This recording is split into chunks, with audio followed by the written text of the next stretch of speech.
आज social activist Syed Shujaat Ali ने press conference करते हुए कहा कि आयन का आर्टिकल 21A और RTA एक्ट के सेक्शन 12(1)(c) प्राइवेट स्कूल्स पर पाबंद करता है कि वो अपनी 25% सीट्स गरीब और मुस्तहक बच्चों के लिए महफूज रखें।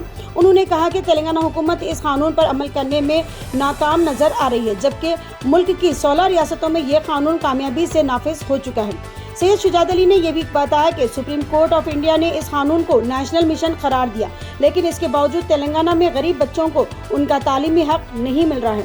एक तमाम बयान से बात साफ होती है कि गरीब बच्चों का तालीमी मुस्तकबिल आज सियासत की नज़र हो चुका है, जो इंतहाई अफसोसनाक बात है। आइए इस रिपोर्ट हम आपको दिखाते हैं। मैं नहीं चाहता हूं, बट मजबूरन मुझे मैंडेमस केस दायर करना पड़ेगा एजुकेशन मिनिस्टर के अगेंस्ट, जो कि हमारे खुद चीफ मिनिस्टर है। स्कूल में एक बच्चों को, मतलब आप रिपब्लिक डे नहीं मना रहे हैं स्कूल में। हम डेमोग्राफिक डिविडेंड की बात करते हैं मुल्क में। डेमोग्राफिक डिविडेंड का फ़ायदा कैसा, डिविडेंड कैसा बनेगा वो, अगर हम एजुकेशन ही नहीं दे बच्चों को अपने। रेलेवेंसी स्पेसिफिकली प्राइवेट स्कूल के लिए है। प्राइवेट स्कूल रेलेवेंसी एक नेशनल मिशन है, ये कोई तजवीज़ नहीं है, ये एक नेशनल मिशन है। और अस्सलाम वालेकुम, मैं सैयद शुजात अली, सोशल एक्टिविस्ट। सबसे पहले तो आप सबका शुक्रिया जो आप लोग यहाँ पर आए।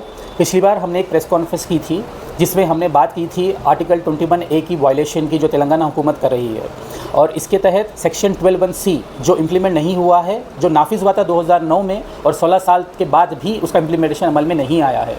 अल्हम्दुलिल्लाह 13 जनवरी के दिन सुप्रीम कोर्ट का एक ऑर्डर आया है जिसमें सुप्रीम कोर्ट ने वाजे किया है कि इसको जल्द से जल्द इम्प्लीमेंट करना पड़ेगा सेक्शन 12(1)(c) को, और ये जिम्मेदारी दी है NCCPR को, जो national commission of child protection right की है।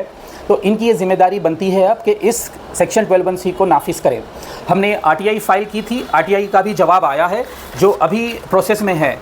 ये ऑलरेडी 1 मंथ हो चुका था RTI फाइल करके, तो इसका रिप्लाई लेटर आ चुका है जिसमें ये वाजे किया गया है कि फ़िलहाल पब्लिक इन्फॉर्मेशन ऑफिसर के पास डिटेल्स नहीं है और इसको कमिश्नर ऑफ एजुकेशन के पास रिडायरेक्ट किया गया है। तो इंशाल्लाह इसका भी रिप्लाई बहुत जल्द आएगा, जिसके बाद हम फिर से एक प्रेस कॉन्फ्रेंस करेंगे। सेक्शन 12(1)(c) ये एक अमेंडमेंट हुआ है आर्टिकल 21A में 2009 में। इस सेक्शन 12(1)(c) के तहत ये बताया गया है कानून में, यानी कि आइन में, कि जितने भी प्राइवेट स्कूल्स हैं मुल्क भर में, वो अपनी 25% नशिस्तें उन बच्चों के लिए महफूज रखें जो माशी तौर पर कमज़ोर हैं, जो EWS इकोनॉमिकली वीकर सेक्शन से बिलोंग करते हैं, या फिर जो बच्चे डिसएडवांटेज ग्रुप से बिलोंग करते हैं। तो ये उनके लिए फ्री सीट उनको रिज़र्व करनी पड़ेगी। तो ये ऑलरेडी 16 साल हो चुके हैं इसको नाफिज किए हुए, बट अनफॉर्चुनेटली आज तक उसको इम्प्लीमेंट नहीं किया गया तेलंगाना हुकूमत की तरफ से। अब जैसा ऑर्डर निकला जी, अब ये प्राइवेट और गवर्नमेंट स्कूल्स में दोनों जगह भी इम्प्लीमेंट होगा। अगर जो इम्प्लीमेंट नहीं कर रहा, इसके ऊपर क्या एक्शन लिया जाएगा? देखिए, ये जो सुप्रीम कोर्ट का ऑर्डर है ये दूसरी बार है, पिछले साल भी निकला था और 16 स्टेट हिंदुस्तान के अंदर इसको फॉलो कर रहे हैं। तेलंगाना पे असर उसका हो नहीं रहा है। हालांकि तेलंगाना हाई कोर्ट ने भी इसको 2024 में नाफिज करने के लिए बताया गया था, बट समहाउ ये हुआ नहीं।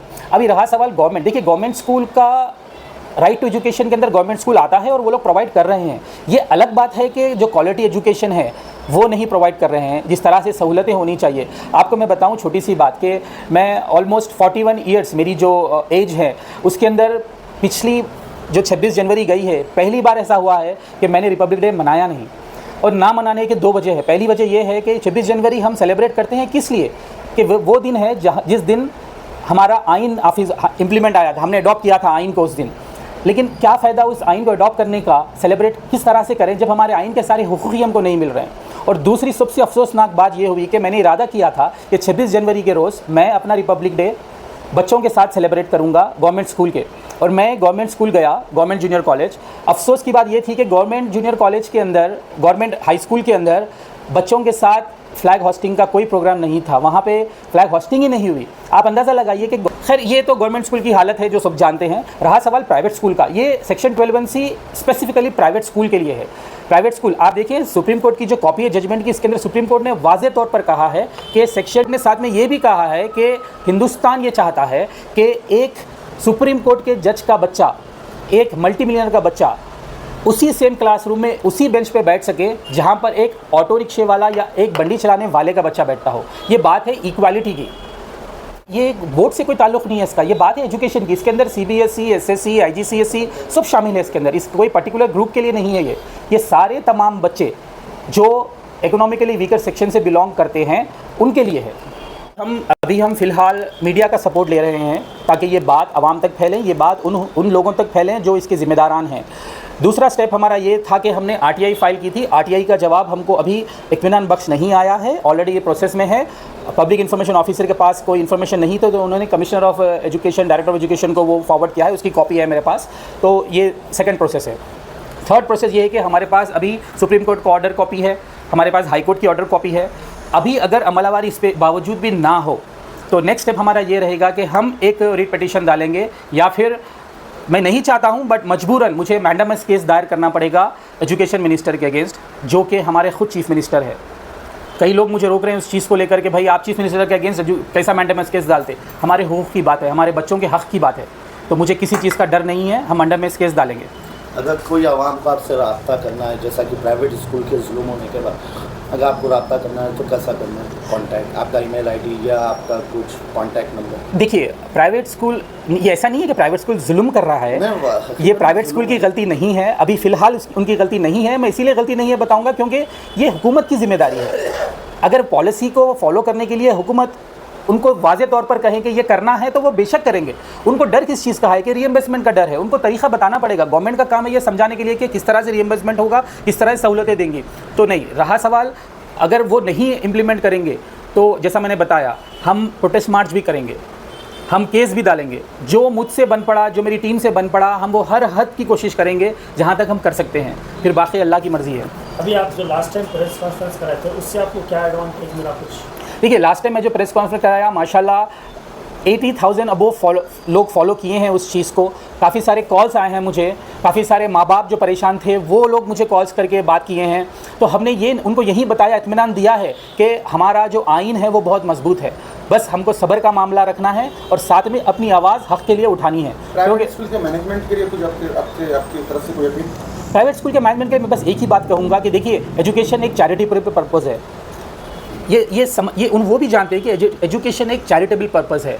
मैं बेशक समझता हूं कि उनके मजबूरियात ये हैं कि वो लोग डर रहे हैं कि कोई रियम्बर्समेंट नहीं होगा या लेट रियम्बर्समेंट होगा। अगर इसी सोच के साथ अगर कोई प्राइवेट हॉस्पिटल सोचता कि आरोग्यश्री में पेशेंट को एडमिट नहीं करते क्योंकि रियम्बर्समेंट को लेट होगा, तो इतने सारे इलाजात जो हो रहे हैं आजकल गरीब लोगों के, वो नहीं हो पाते थे।